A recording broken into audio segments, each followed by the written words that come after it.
take the red pill, you stay in Wonderland. And I show you how deep the rabbit hole goes. Welcome to Life in Red.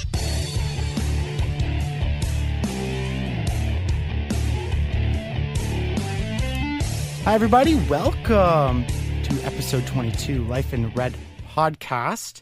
On this episode, I'm very pleased to be joined by Susan Allan. Hey, welcome. Hey, thank you very much for having me. Not a So I'm going to let you do the kind of introductions on what you do because you do quite a bit, and I don't want to butcher it. So I'll let you tell people what you do that brought you onto this podcast. Well, I am the very happy proprietor of Willaway Farm, and that is a farm near Almont, Ontario, and we basically run a wellness facility. So we do all kinds of different things out of the farm. We work, I am certified in FEEL, which is Facilitated Equine Experiential Learning. I'm a member of Equine Facilitated Wellness Canada, doing my certification there. I've been doing this for quite some time, and what we do is have people that come to us with, sometimes they're just searching for something, sometimes they are a bit stuck in their lives, sometimes they have a lot of joy and they want to share it, sometimes they're drawn to horses and they don't know why, but horses are therapy animals for many people.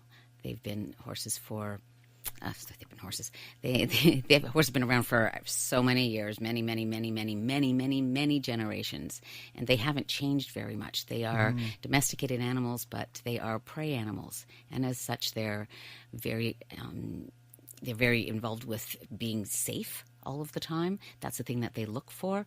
And so what we do is when we bring people in contact with them, they start to learn about themselves. Horses they resonate very well with many people, and where much of talk therapy works for a lot of people, the experiential learning actually gives people a chance to get it right into their bodies.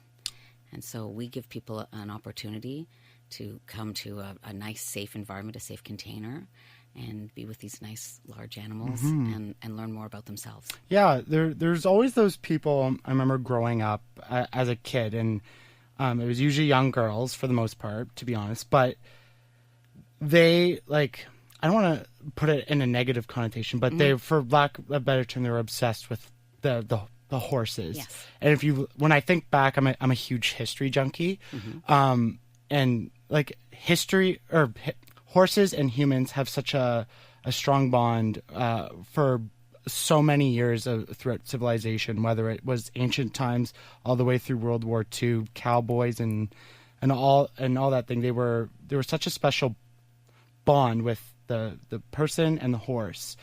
What is it about horses that, draws some humans or has drawn the human race to them so much? Well, one thing is the Heart Math Institute will support this. Horses have a very large heart magnetic field, 5 times larger than humans. And it changes things in your brain. You feel better when you're near a horse. They don't have to do anything, just being with them. So you don't need to be riding them. You don't need to be betting on them and the racetrack. They do so many things for us in sports and all kinds of things, but they make people feel better. Okay. They help you to, as I said, people say that they reflect what you're really feeling. Once you start to learn about horse behavior and you see that they give you signs about whether or not they're irritated, whether they're happy. When you do some what we call sensing in, you can start to take an idea about what's going on out there around you with being more grounded. But the thing that they really, really do is that they help you to live in the moment. Horses don't hold any judgment. A great example would be the wild horses are running out in the desert. They're being chased by a lion, for example. And they run and they run and they run because they're fight or flight animals. And they run and they run and they run and they outrun the lion. And they stop, they shake it off. They might roll, they might have a drink of water, and it's over. And it doesn't mean that they're not always going to be aware that there's lions out there, But that same lion might have caught something else, walked up to them, and can walk right in between them because their energy is different. They've eaten. They're not a threat anymore. The horses are fine with that. They don't hold the judgment. They know they'll always be a little bit aware, but they don't worry about it the same way. That helps people. When you are with them, you end up being much more in the moment.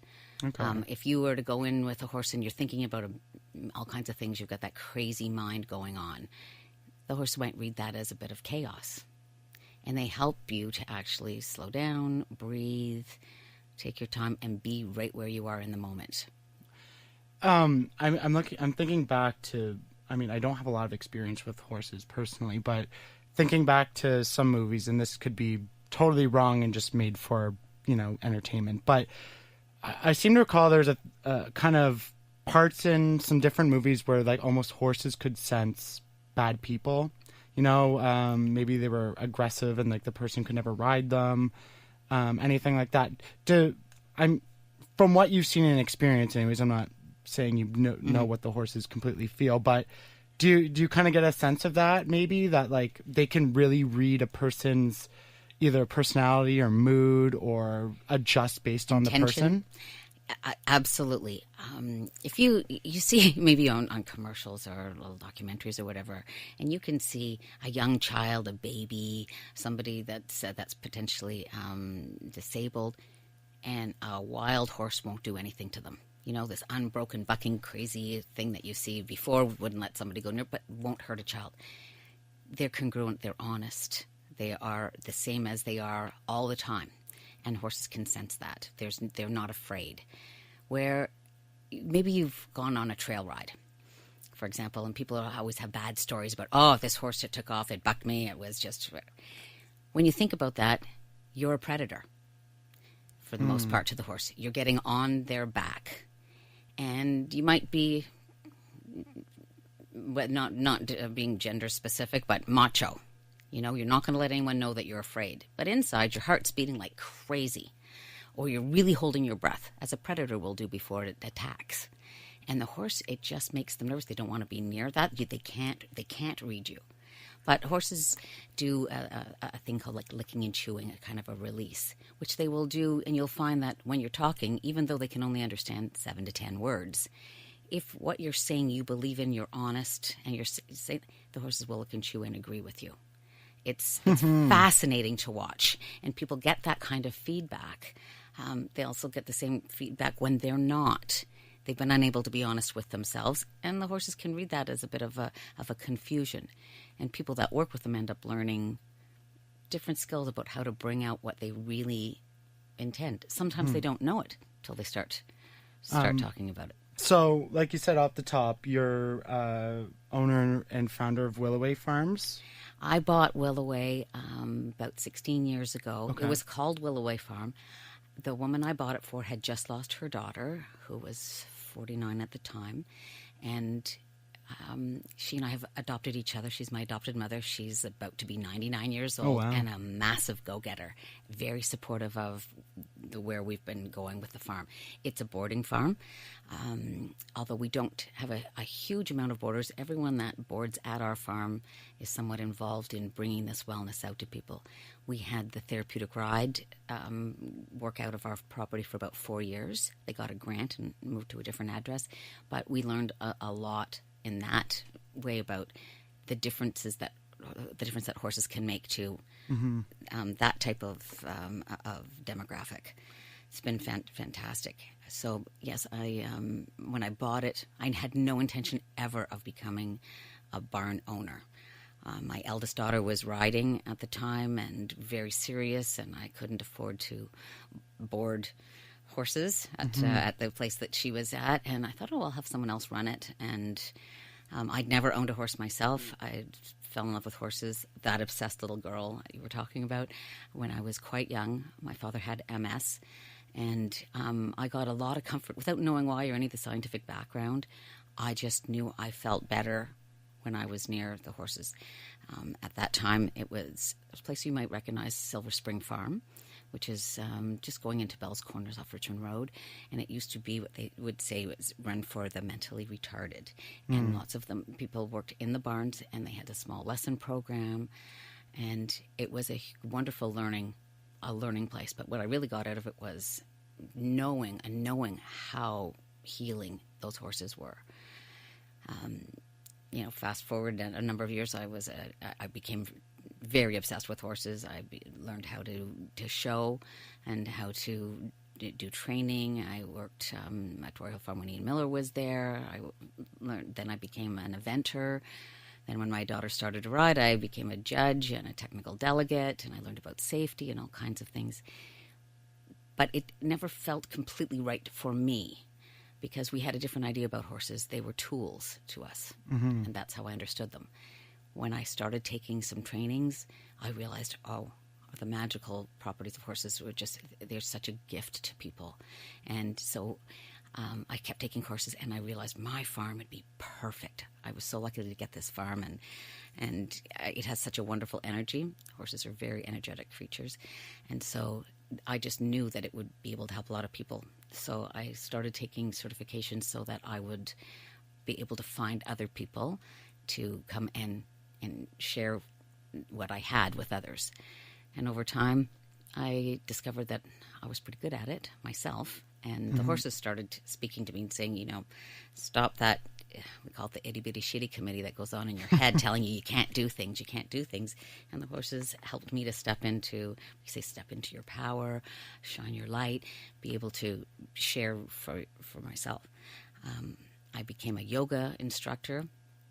I am a realtor. I've been a realtor for 32 years. So I've dealt with people in one of the most stressful things that's happened to them. And so we start to bring together all of that kind of experience. Once I became a yoga instructor, it helped me work with breathing and stretching and finding different ways for people to connect through horses. So we offer all kinds of programs for people that have fears of horses. They might have someone in their family that rides, a child. They may have had a bad experience, like we talked about in terms of trail riding, or but they're drawn to the horses. It's amazing how people are, a lot of women, but also men. And because you can be any age to work with the horses. I have quite a large clientele of over 70-year-old people that come out. And it's not all about the riding, it's the being with them. So it's not just taking them for rides or anything like how does you said just being with them. So take me through a little bit of someone's come to you for a session or needs help. So what types of things would you do to help facilitate me taking them through one of these wellness sessions where they start to maybe experience something? Are you do you get them to help with some work or feed them or take them for a ride, walk them around, a combination? How does it kind of work to make people start feeling better with the horses? And I'll just get you to pull the mic just a tiny bit up to your face there. Okay. Yeah, right there. Perfect. Stepping out of the comfort zone. There we go. So that's a great question. What I do now is I generally have about a half-hour interview with people when they call up about what we're doing to see that what they're looking for is something I can provide. Okay. I used to do more on the horse kind of work, and I've discovered that that's not my favorite part. So I've moved away from that a little bit, although I do run a program. It was called Connect and Prepare. It's now called Gently Goes the Horse, where you learn from scratch about horse behavior, how to go out and catch a horse, how to groom, how to tell what they like and they don't like, how to really communicate in their language. And you might, in that case, get on. I now don't teach anything more than a walk. I really work on connecting. But I have a half an hour maybe conversation about what someone's looking for. And because I work with a variety of demographics, so I work with people that have some intellectual or physical special needs, and the horses are so wonderful. They give you such a feeling of power. People that have maybe had some abuse issues, while I am not a therapist, and I don't put myself out there as a therapist, I'm a facilitator. So when people come to me and talk to me that maybe they have some PSTD issues, we come up with a program that is all individual. I do some small groups, but I really work with, I like to work with individuals if they're coming for a specific issue. And then we do a series of sessions, and depending on what they're looking for, I develop on what they need to do. Sometimes we don't even go right in with the horse for several sessions. Other times people are ready to go learning how to lead. You know, I've done have a group that has come several times of recovering alcoholics. And so their needs, and they like to do group work, are different than somebody else that needs to do a ton of of touching or being with. Some people have such great fears. It takes us a little bit of time. But it's amazing how much quicker it is than some other ways of going about it. I've had people come to me that didn't think they could ever be able to touch a horse. And then it doesn't seem to take any amount of time before they're in a round pen with a horse that has no halter, no lead shank, and they're quite comfortable once they do. So I can't tell you a way that it works all the time because it's really different for different groups. The yoga and horse has been a really lovely way for many people to get involved because sometimes I do chair yoga. I work with people that sometimes can't move very well. All of my yoga is very gentle, but they can be in the barn doing some stretching, learning about breathing, having the horses surround them. And then when they go to do some postures near the horse, it starts to bring up a lot of things for them, and they feel much safer. No, we do no rushing. One of our big words is allow. Allow what's supposed to happen. I always have a bit of a program for somebody, but the horses really tell me what that person needs.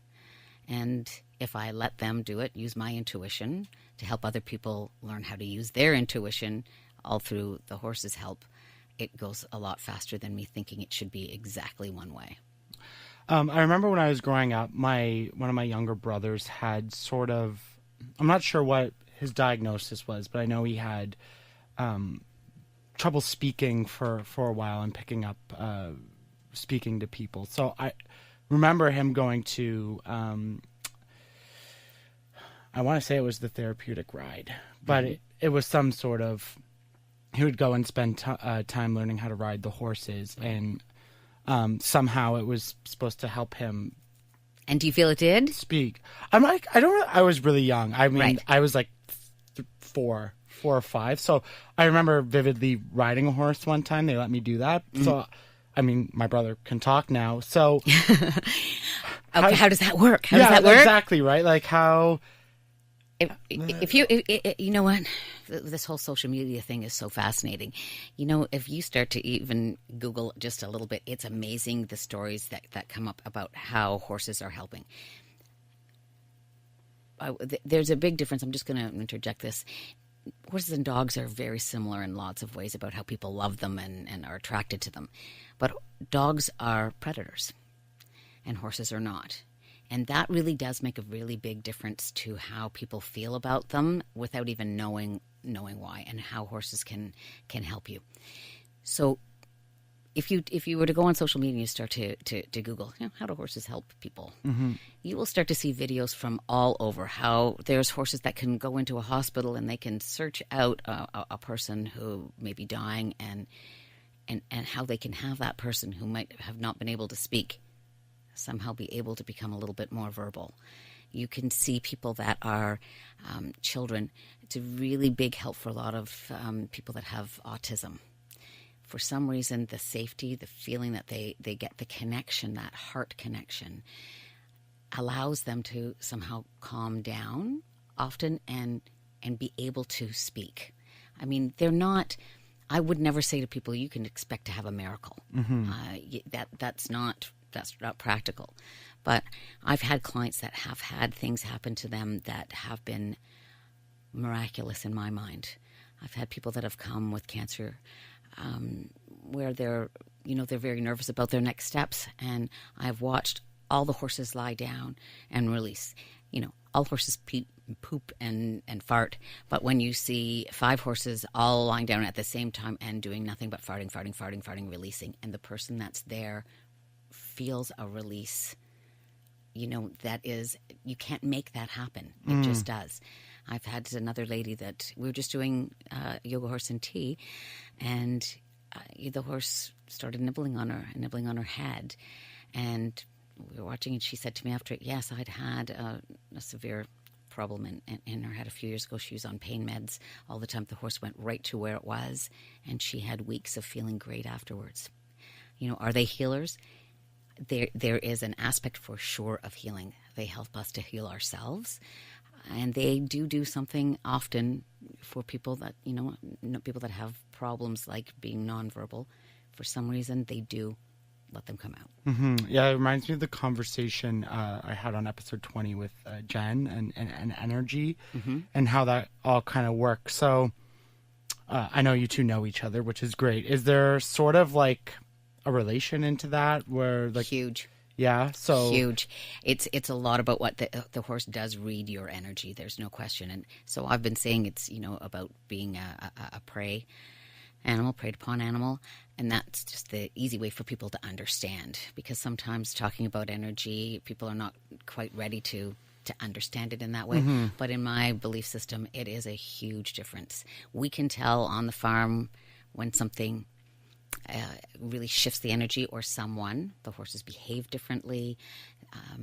You can see when they read the energy off somebody. So you take somebody who's just an open-hearted, sweet person, and you just watch the horse absolutely relax. You can feel the energy. We do exercises like that, and we learn how to sometimes shift our own energy. That's really difficult for a lot of people, but the horses help them to do that because they read your energy. You see from their behavior, they can't fake it. They absolutely respond just innately, and they're so sensitive. A fly lands on a horse's back and you can see them shake their skin to get it off. You watch their ears that move in all directions, and they can hear things for a mile in one direction, and they can be listening to you right there. You watch how they breathe, how they hold their heads, how they might cock their back leg in a relaxed pose, not about to jump into flight mode. All of those things are showing you about some of the energy and how you bring that energy into the space. So I've had some people comment, because like you said, it's a different way of thinking than I think a lot of people are used to. And you have tons of people who swear by these types of things. Like you said, you're doing yoga now along with the wellness. People experience meditation. People even experience drug-induced energy type experiences. So, I mean, whether science is there or not, I think it's getting there. It's getting there, and there is some evidence. People aren't there and are very skeptical of these types of things. When people come out, they're like, "Well, that's not what the doctor." It's woo-woo. You know what I mean? Yeah. So, I mean, I don't know if you've experienced a lot of people going like resistance or skeptics or anything, but like, how would you, because I know people are going to be listening to this being like, oh, I don't know. Like, most people are quite open to it, but if it works, it works. But what do you say to people who might not be ready to understand your belief system and what you do? Well, that's a great question, Ryan. I don't have the really good elevator speech, as we say, to be able to tell people in 2 minutes. It's just something that, even though I've really tried to develop it, I must say that that's where my skill level might be a little bit wanting. What is true, though, is that I'm really passionate about it. I have watched lives change. It is phenomenal. Explaining it to somebody who is a closed-minded person, I don't know that they're ever going to have an open mind to it. It's just the way that it is. Are you going to believe that a horse is going to change your life? You either open-minded to it or not. When you come in and you start to see how you feel, and the fact that you can actually change your way of being without someone telling you have to, that it's a really natural way to do it. It just changed the way the neural pathways in your brain work. You can, by doing work with horses, it is a phenomenal thing. It is something that I think is becoming more mainstream. We, at our farm, we host a lot of workshops. We are having a wonderful big one this year about trauma. And the woman that is holding it, I mean, there's people coming from the States. It's proven. These people are, they're so well educated about it. The science to them has been proven. It's still maybe not out there to the public yet, but it doesn't stop people from being drawn to it. They don't know why. But many, many people are. They just, I had a man in his 70s come to me. He didn't know why. He'd done all kinds of different things, but it just comes. There's something in your heart and your energy that just really wants to be with them. Those people tell another person who tells another person who tells another, and it's getting out there. And there's a lot of ways to do it. There's so many different equine facilitated wellness offshoots. In what I practice, the horse has a lot of choice. They're not a tool. And because of the fact that they do have some choice, it makes people very much respect them. And because if they don't want to work with you, they don't. We don't force anybody. But having a horse choose to be with you is an amazing feeling. And it's not how you look. It's not really how you smell. But sometimes they just are able to sense a need. So I often have people come in and we do a meet the herd and they walk around and they will be attracted to horses that may in their background have a similar kind of thing happen to them. Maybe they were a horse that lost a baby and a woman has lost a baby. Maybe they were a horse that went through a very debilitating disease. And you can't tell that by looking at them in the field. But somehow there's an attraction, and that goes down to energy and that heart resonance. It is amazing to watch. So I've come to where I'm not trying to talk people into believing it anymore, I guess is where I'm at these days. I've found that trying to do some programs and put things out that has to be like this or this, once I let that go, and, I got sort of a message from the horses about this, don't try so hard. I keep getting educated and people are coming to me. I just started up a course for Thursday nights because people want to do yoga and horse. It just appeals to them. It's not, it's not like goat yoga. They're not going to stand all over you. They're not going to poop all over you. But that connection, people that really love yoga, that's what they like, the mind, body, spirit connection. And when you can do that with another live, breathing, feeling, sentient being, it just takes that practice to a whole other realm. Is that what made you want to try to combine the two? I've never tried yoga, and I've been told a million times to try it, and I really want to try it, and I just haven't got onto it yet. Well, now you know where to go. Yeah. What is it about animals and specifically horses that, made you want to try to get into the yoga and then combine the two? I know you're talking about the connection between the mind, the soul, and the spirit, or probably mind, body, spirit. Yes. But what is it about animals in general that are makes this such a successful, or at least people inquiring about it and wanting to try it? Right. Well, I started to do yoga because of community. And that's one of the things that yoga really gives you. It's union and community. And so I had some neighbors I live on the farm. I had 3 kids. I was by myself. And it was really, I just didn't have the chance to get out and do as much socializing with the neighbors that I really wanted to. So we started doing with video. And we really liked being together that way. And I was doing all of this horse work as well. And when I started to put on workshops, I loved the idea of bringing a small portion of the weekend or the day to doing a stretching kind of thing in conjunction with horses. And the more I saw it, the more I was blown away by how people are able to open up and to be able to, when you start to stretch your body and you start to really work with your breathing, which is so important. And so many of us hold our breath.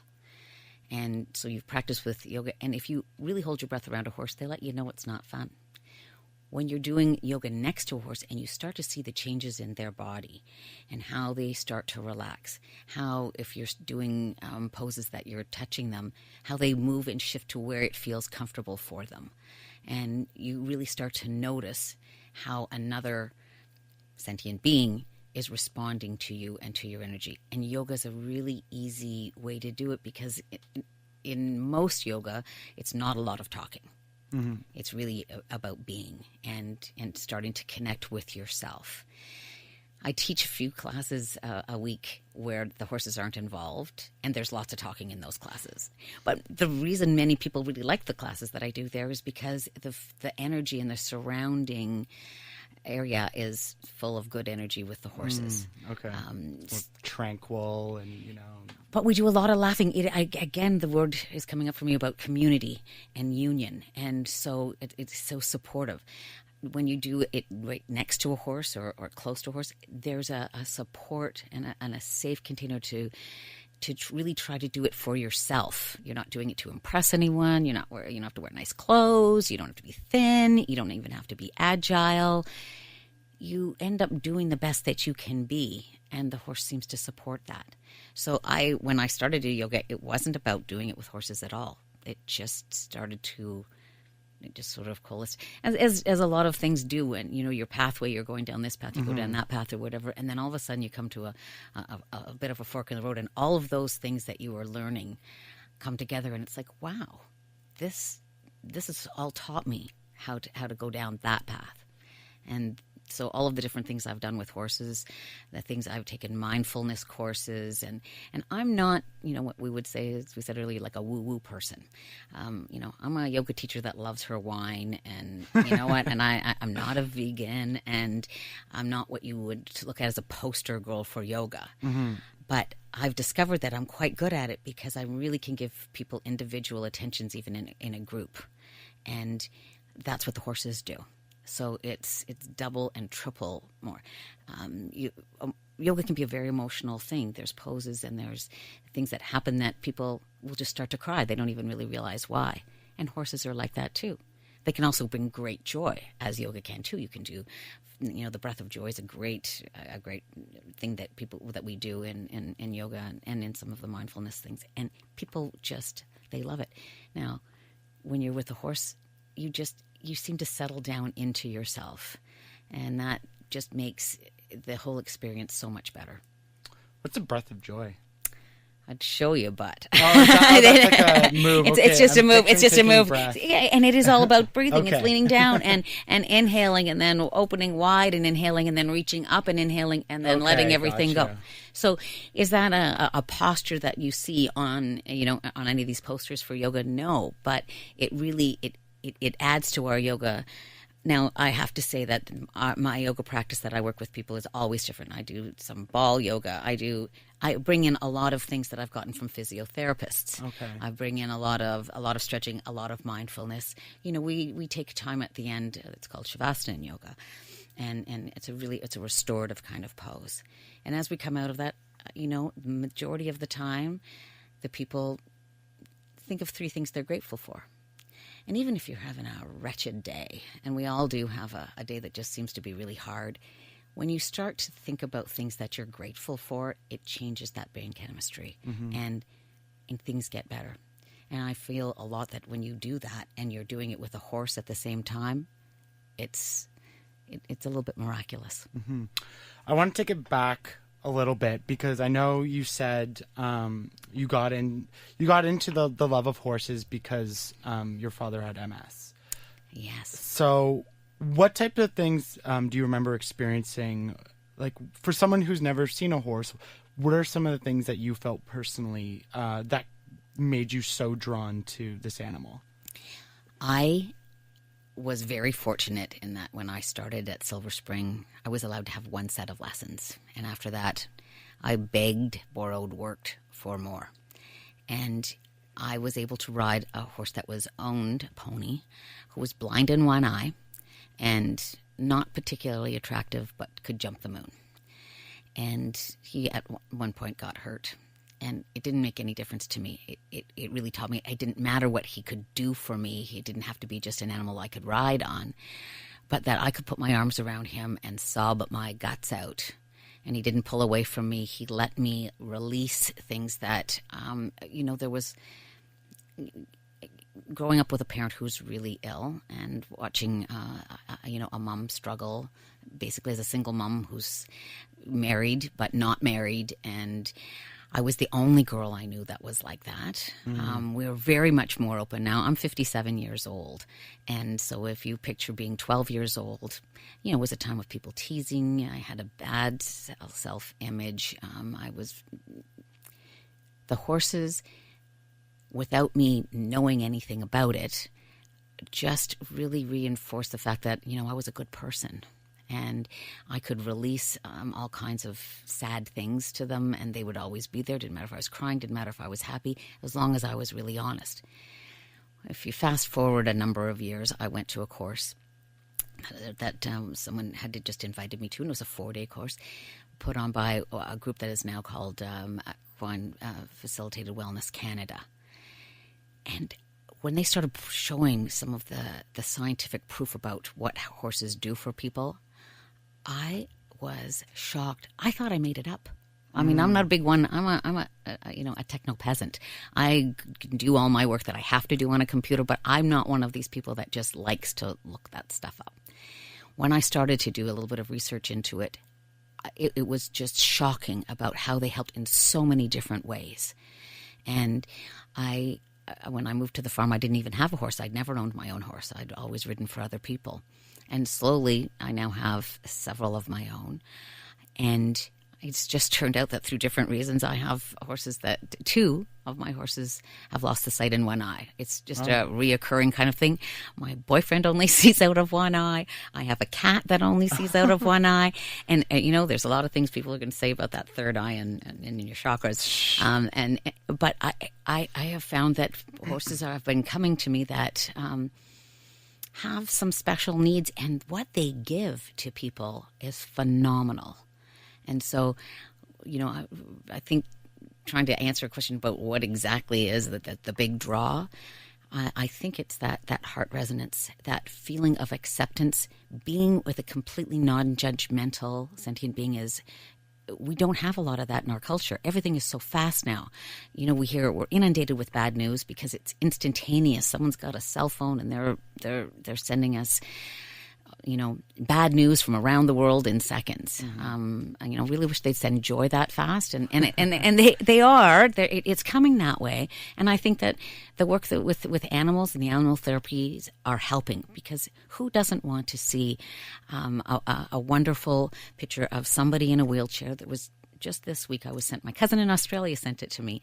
A woman who has suffered a very debilitating form of MS and hasn't been able to be out of a wheelchair for 10 years. And a man in Scotland has developed a cart that goes behind a pony. In his case, the pony's name is Obama.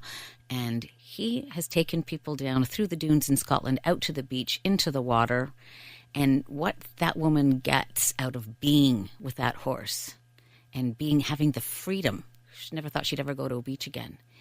So the wellness through horses is done in so many different ways. Yoga is one way that I do it. Working with feel, meeting the herds, doing lots of emotional work for people, trying to figure out really where they are, teaching people about grounding, things that they can take out into their lives day to day, things you can do in your car, and when you're stressed, having people learn about where they are in that energetic field. And so what to do if you're going to go to a job interview and you're really nervous, and how to bring yourself down. And the horses demonstrate it in a way that me telling them wouldn't work the same.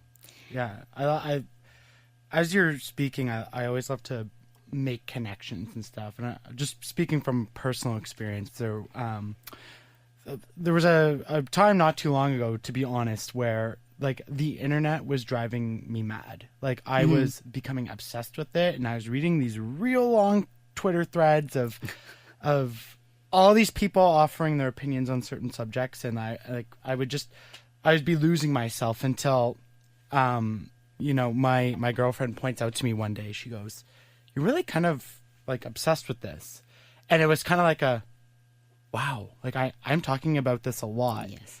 like this type of stuff a lot. So I needed to take a step back, and I love that you're talking about this, because I think that's, one thing that everybody, whether it's with this horses or not, but this mindfulness, this wellness, whether it's with an animal, with a dog, a cat, or a goat or a horse, that people sometimes need to take a step back from this world of social media and internet and instantaneous communication. And like you said, most of it's usually bad news, because as some people say in the media industry, if it bleeds, it leads, because Right. that gets People's people attention. clicking, and that makes money.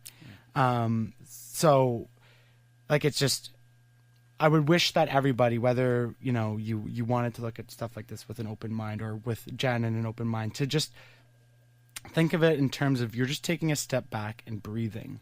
And Big word is allow. yeah, We use the word allow what's supposed to happen, to not have. It's wonderful to figure out what your intention is, but to really allow yourself to be in the moment and not have your head filled with all kinds of garbage. And because the horses, they don't really put up with it. When you come in and you race in, when you go into their stall, I mean, that's their bedroom and their bathroom. We would be a little bit careful running into somebody else's. But we don't always do that with an animal. And when they show their reaction, and it doesn't need to be violent, it's just not welcoming. And people start to read that. They start to learn how to clear out their mind a little bit, and how to come into relationships with other people there, fully present. The internet's a great thing. I now, Facebook is a great example, where Twitter's the same thing. I don't read all the negative comments that stream on it, but it has made me feel in connection with stories like the one out of Scotland that makes you feel good, and it makes me even more inclined to watch all that goodness that's happening at my farm with these people that are allowing the good to come into their lives. They're able to start to face and release some of the things that haven't been so good in their lives. Some people have had some incredibly traumatic experiences, and because this is an experiential kind of learning, as they start to get into feeling in the moment, they're able to bring themselves back to being in the moment more. They start to know how that feels, and letting go a little bit of what's happened. It's not that you forget. It's that it's not as present with you anymore. And it helps you to focus on some of the good that's happening. You feel really good next to a horse. yeah. And I like that the horse almost makes you feel like, it makes you act and think about being in the present, because like you said, it's not welcoming. So you have to take a step back and be like, okay, like I can't be my normal self this way. You have to think about it, and you can easily, and you can tell me if I'm wrong, but take that back into relationships at work, with strangers, Family. that, wait a second, maybe I'm the person who's doing the wrong because I'm busy, I'm on my phone, and blah, blah, blah.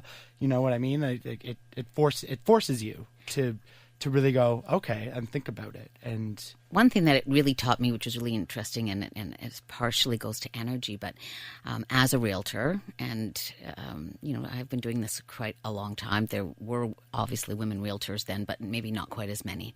So handshake was important. That nobody really wanted to have a handshake that was sort of the limp noodle handshake, right? Strong look in the eye. Strong look in the eye. Once I started working with the horses, and I started to realize that they didn't always like it when I went right up into their face. I'm attracted to their eyes. I was just right in there. I speak naturally quite quickly. When I started to realize what the horses, how they reacted to me about those things, I started to watch how people were with my handshake. Then I started to pay attention to what kind of body language they were giving me about whether they would like it or not, a strong handshake. And I could adjust. How close do they want me to be? You can start to tell of people, their personal space is a term that people use. you can tell with people about whether or not they want you to come close or not if you pay attention. But I didn't really think about that all that much for probably the first 20 years of being in real estate. You know, you just did you. You were, this is it. You know, I was good at my job and I didn't mind showing it. And I did that sort of sometimes in a body language that wasn't as appropriate to some cultures. There's people that come from all over the world, and you know what? A big, strong handshake is not their preferred way of communication. So I started to pay attention to that kind of thing because the horses, it's not that they don't want their faces touched, but if I came right up to you and gave you a big rub on your face, exactly, step right back. That's not fun. Right. When you start to think about, okay, how is my approach? It does carry over. It becomes that learning that comes into your body. It becomes a muscle memory. So it becomes easier. Your relationships start to, start to flourish that way. Boundaries is a huge thing. Many people in our society have very difficult times with boundaries. Horses are very clear about their boundaries. And yeah, could you force a horse sometimes? There's ways. We don't do that at Willaway. And so when people start to pay attention to what their boundaries are, they start to learn about their own boundaries. What do I like? I don't want somebody to stand so close. They give people, some of these experiences help people to develop their voice. And you talking about your brother, that could be actually a bit of a link because they do. You start to really feel, some people don't talk for different reasons. And I'm not going to say this is the reason for your brother, but it's amazing how horses bring out some of your skills, like talking and like not talking. Learning how to quiet the mind, quiet that need to just chatter all the time, that incessant just talking to fill space. When you're with a horse, you don't have to. I can do different exercises with some of my horses. I tend to use my voice when I ask them to do something because I go for clarity. That makes horses feel safe if you're very clear. But I can do all of the exercises without speaking. They only understand sort of 7 to 10 words. So they understand your energy. I sometimes need to talk to make sure that I stay on track without letting my mind go off. But I find, I was working with a lady last week, and it's interesting. When I'm there and I'm in a session, my mind doesn't wander. The horses keep me really grounded, and I love what I do. I love all the different kinds of people that come to me, and so I get to be right where I am when I'm there. I had a little girl that came with Down syndrome last year. She was so brilliant, and she was a little bit scared, and I was saying, did she want to lead this very gentle horse? And she said, well, I do, but I'm nervous. Do you think I could lead the dog so I could practice? And I thought, that's so brilliant, and what it did for me was make me think we really seem to be a little bit of an older farm. We have a lot of older horses. We're mostly sort of middle-aged women. There's some men, but for the most part, we're a lot of middle-aged women. And I thought, oh, geez, I'm missing some youth. And since I put it out there, we've adopted a lovely rescue pony, and we've watched him go through releasing some of the trauma that I think he went through being on the feedlot. I don't know what happened to him before we got him. He's got a big scar on his leg. He was great when we got him, and then he went through a bunch of months where he just had to be. And, we took him for a hand walk with a group of people riding on the weekend, and to watch how that pony has flourished by just being allowed to be has been another thing that's it's added so much joy to life at the farm, and really watching it work for humans, for horses, for the dogs. I've had a few rescue dogs. They just seem to settle. The energy of the farm is such that it really feels like a safe place. What I know you said it really kind of helps a wide breadth of different, issues or things that people have experienced. What are some of the maybe more serious? Like, have you seen it help with people affected by physical trauma? I know you said PTSD. Yes. I don't know if you can share a little bit more into, some people that really have made leaps and bounds. I know you said not miracles, but It feels miraculous. Yeah, but with these And to them very it does. kind of serious conditions that maybe came to you and were able to really experience something. And what are some really typical conditions that you people come to you for help? Okay. First of all, you know what? Everyone's such an individual, and it's really interesting that I don't think of typical. So people that come that might have MS, people that come that have had a problem with drugs or anorexia or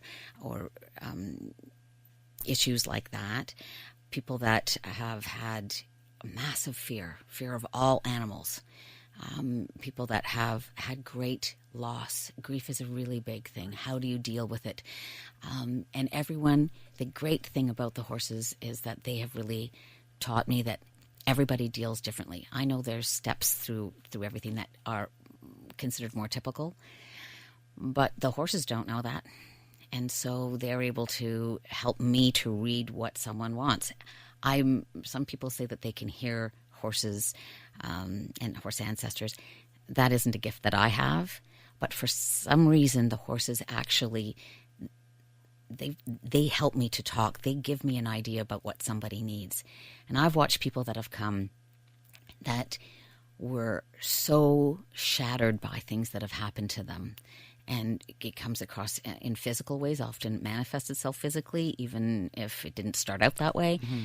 And I've watched people become brave.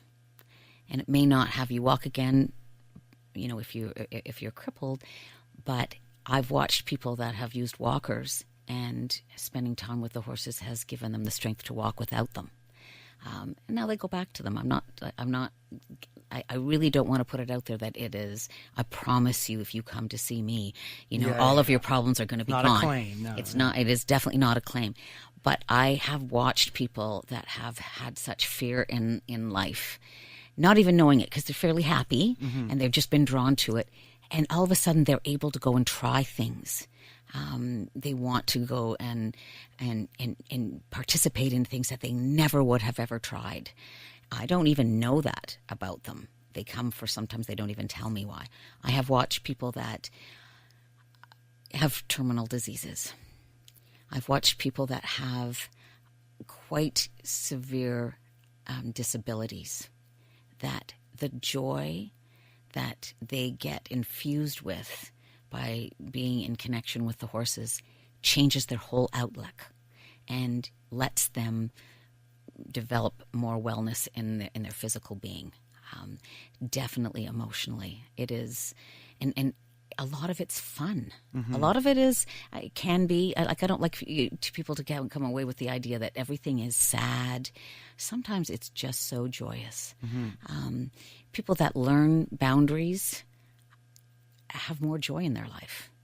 If you, some people have, PST is not just the realm of the veteran. It is a big thing that happens to many, many veterans.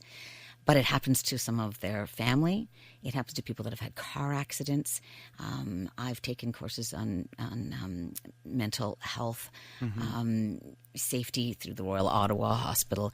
I watched people, how do they deal with it? And people that were talking about their PSTD, for example, it came from all over, not just going out to war, which is in what was in my mind the worst case scenario. Yeah. But for some people that have had repeated losses, people that have lost many family members, people that have lost parts of themselves, they've had to have operations and lose. There's so many different things. I watch some of those people feel so much more able to cope and to remember what the feeling of joy is. They get a feeling of acceptance and joy from a horse that no one can make them do. You cannot get a horse to show love to somebody if they don't want to. But they somehow know who needs it and what they need. And when you take that away, and this is where some of the mindfulness and grounding and even yoga comes in, you can place yourself back in a stressful position and you can remember, your body can remember how you felt in that good moment. And you can start to train yourself to be able to use those good moments. So going forward, it's a tool that you don't have to carry a book. You don't have to have anything outside, but they teach you tools to put in your own personal toolbox.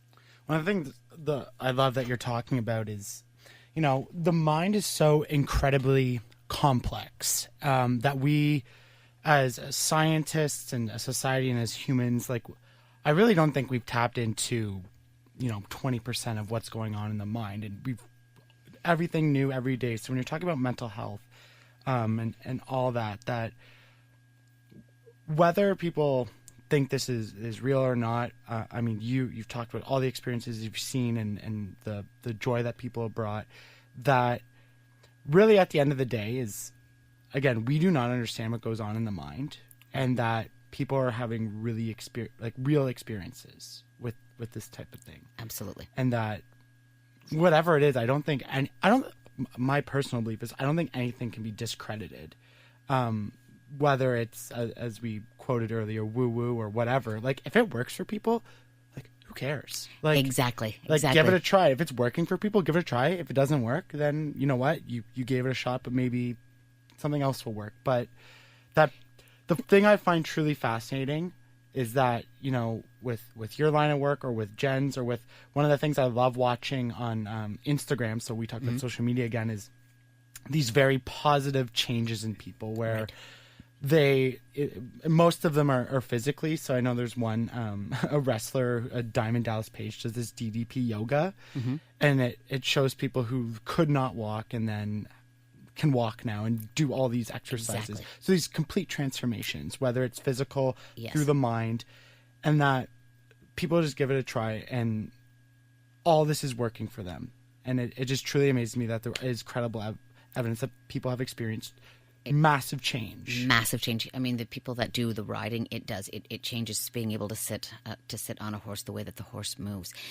People that are working with the horses with their, it can change the neural pathways in your brain. There is a ton of scientific proof. You take a look at what they're saying now about the companionship of dogs and cats for people that are in retirement homes. I teach yoga, chair yoga in a retirement home as well, and I have people and literally they're in wheelchairs. Some have had strokes, unable to do a lot of the things that they used to do. But they come, and it is fascinating to just watch how they can, when you add the horse in, it seems to work faster for them. There is something about that connection, that heart connection, that helps to change things faster than other modes. So it sounds woo-woo when I talk about it, but it's something that you're right. People experiencing it for themselves, and it's not for everybody. But I can't think of anyone offhand that it wouldn't be for. That there's things that we all have going on in our lives that it can change. It brings an openness. At the same time, it helps you to develop boundaries. It helps you to lose fears, which lets you step out and maybe try for that job or say yes to that relationship or say no to that relationship. It's not enough. We do lots of partnership work, partners in business, family partnership. I've done workshops on partners, and it is phenomenal what people get to bring out about their relationship that they never had the words for, that the horses help to let them see. And they're so honest. Sometimes that mirroring of the horse shows us things that maybe we weren't able to see about ourselves. I've done leadership courses where it's so interesting, where people have a position of leadership, and they think that means they have to be strong, in charge, almost closed-minded. They know what's right. It's their responsibility. They think that they're protecting their group by telling them. When we do some of these leadership courses, people end up stepping out, and you get to see another aspect of their skills and talents that you may never have noticed just in a work environment. And it's not the same as going out and, there's a lot of leadership kind of courses or team building where you put them in a really scary position. When you put them in a position where they need to work together to encourage a horse to do something that they want, go through an obstacle course, for example, You see who can step up and how they lead. If they are trying to get into their, into the horse's space to make them do something, well, then all of a sudden they may see that that's how they do it in a working environment. I took a week-long course in Arizona, and it was fascinating. There was a man there that, with his wife, I took a half day that was out of the course, but that was with the horses.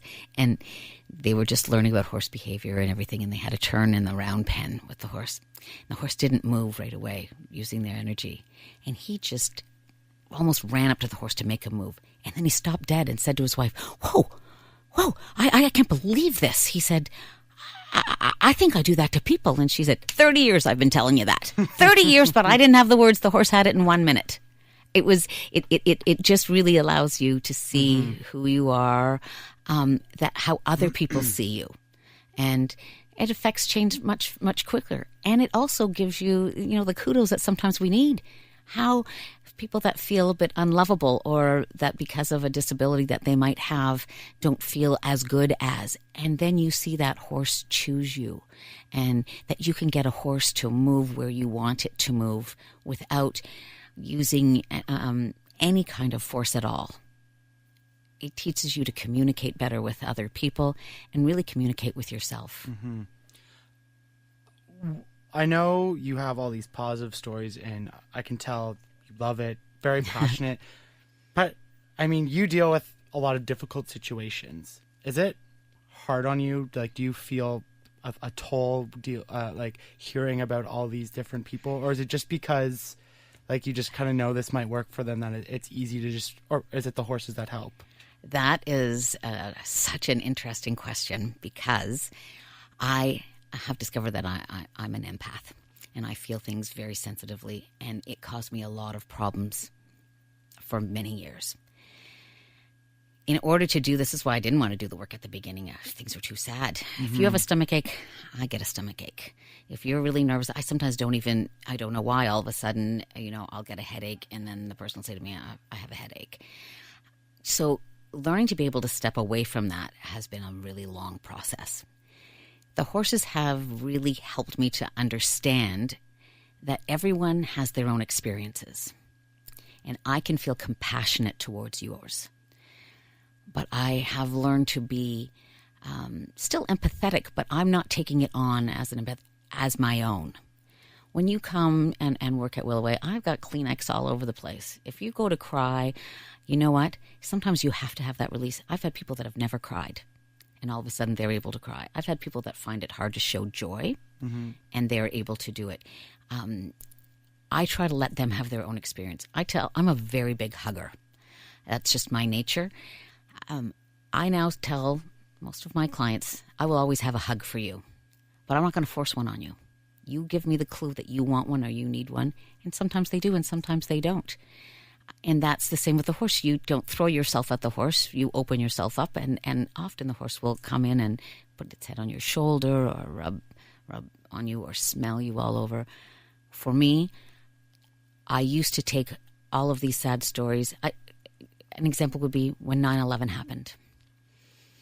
Shortly after that, I had to stop watching any news. I could not take it anymore. I was in such a funk. I had such a hard time. My daughter will tell you that I volunteered with her high school class to go to the War Museum. I sobbed uncontrollably. I was a mess. Now, I understand that bad things happen to good people, and I feel. I never want to lose that. But there's a responsibility to let other people have their experience and try to support them. Mm-hmm. And horses have really helped me to do that. So I can feel just devastated. There's been a number of recent losses for people that are so close to me. And yes, you know what? I do cry and I do feel sick to my stomach. But I can't be helpful if I make it about me. Mm-hmm. And it's taken a lot of practice, but the horses have let me be that when I'm there, I'm really there with you. But I'm not having your experience. I have to allow you to have your own and support you. So we say that, we give you a safe container to have whatever has to happen for you that you need. And everyone, as we said, goes through their own stages with whatever they're going through. And I feel that I'm a great support for them, but you can't take it away from someone. It's not yours. And so I've learned that it doesn't help people for me to take on their problems. So you're obviously very involved in the industry. Like you said, you go to courses. You're involved with all these associations and organizations. So you're kind of at the forefront of this movement or this. I'm a believer. Yeah. Where do you see the future of this going? Do you? I know you said it's sort of being mainstream, but then I look back and my brother was in the 90s going through this, and I mean I'm outside of it, so I would consider myself the mainstream at this point, and I know it exists, but I haven't seen it enter. Where is everyone trying to take it, and what are the goals with it to help maybe bring it out more? That is. That's an important question, actually. My small part, for example, I'm hosting other people's workshops that can bring some of this work and the trainings. As I said, I was certified in FEEL, which is Facilitated Equine Experiential Learning. We are hosting the alumni group, which brings speakers in and more trainers so that people can start spreading it out, and it's becoming huge. I work with the Equine Facilitated Wellness Canada, and same thing, they've held courses at my place. We have the trauma-informed people that are coming. We're watching these people that are they're doctors, they're certified therapists, they are the mental health people that are out there, and they're doing what is considered okay mainstream wise. When we were young, not you, I'm older than you. When I was young, seeing a therapist was really out there. Yeah. And now I don't know that you wouldn't be able to name people that that have gone and got help. The same thing is happening with the equine therapy. More and more people that are bringing it out there. I'm having people that are doctors that want to work with me because they've got patients that they feel would benefit from it much quicker.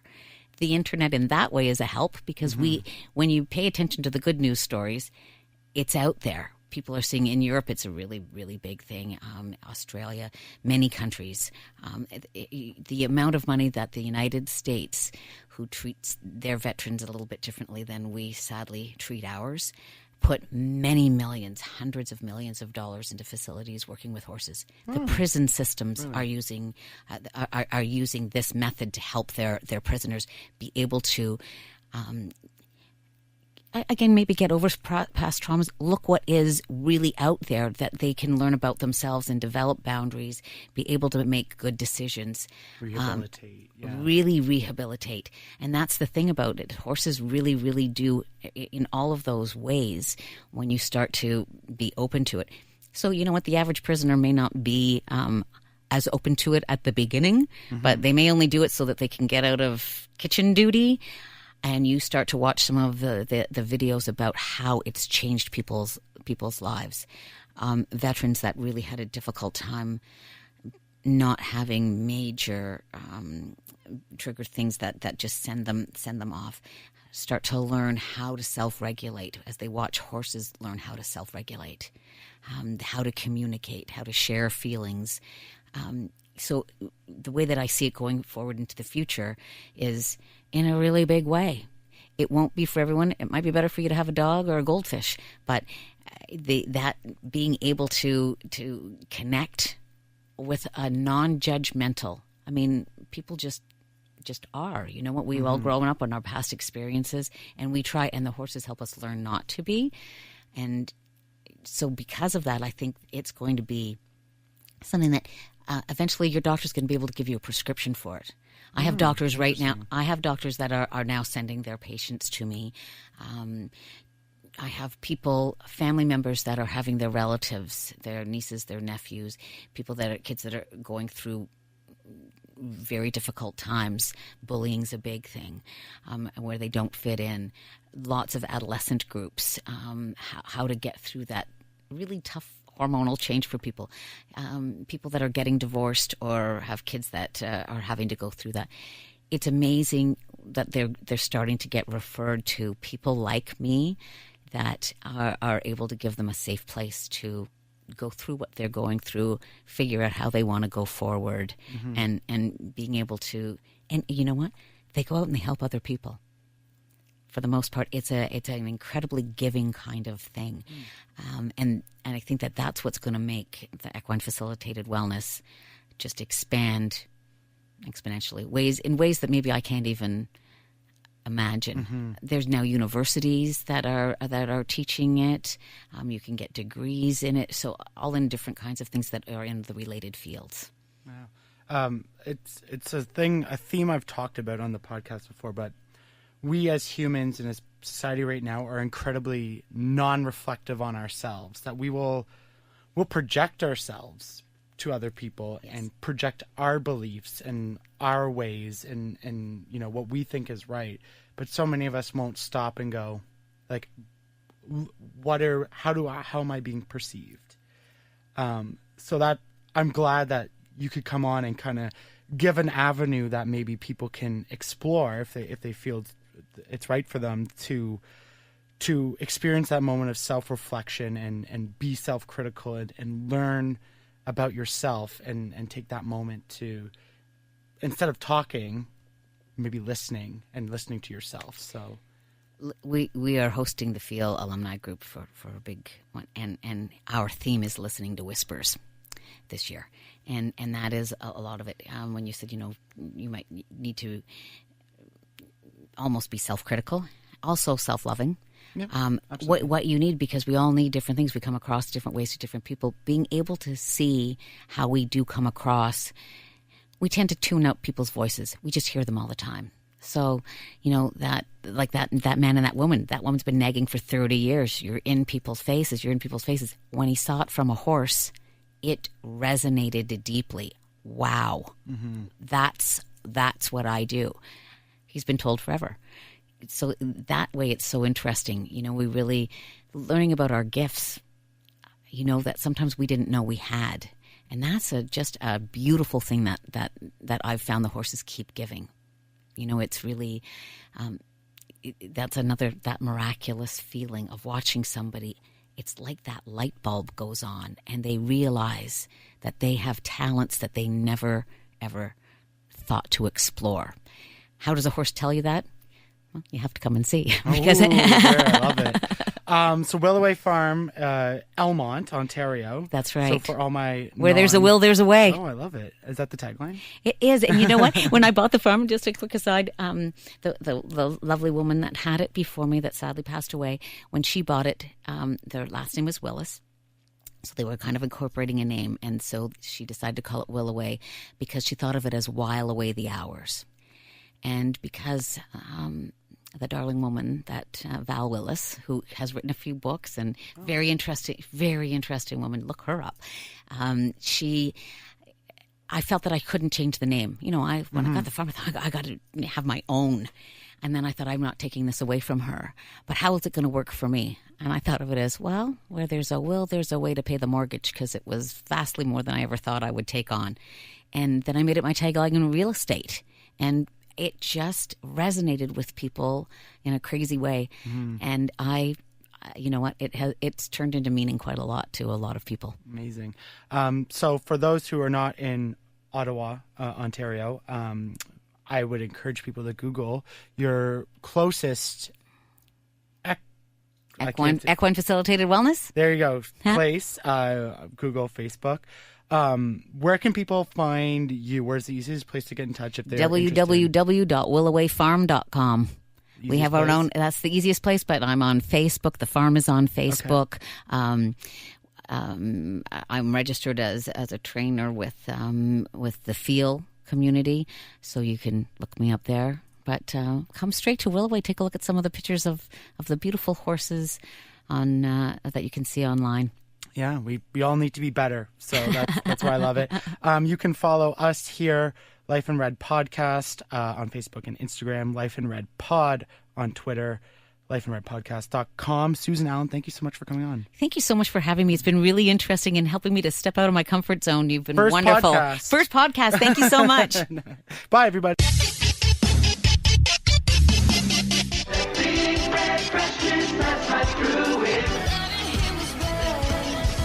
You take the red pill, you stay in Wonderland, and I show you how deep the rabbit hole goes.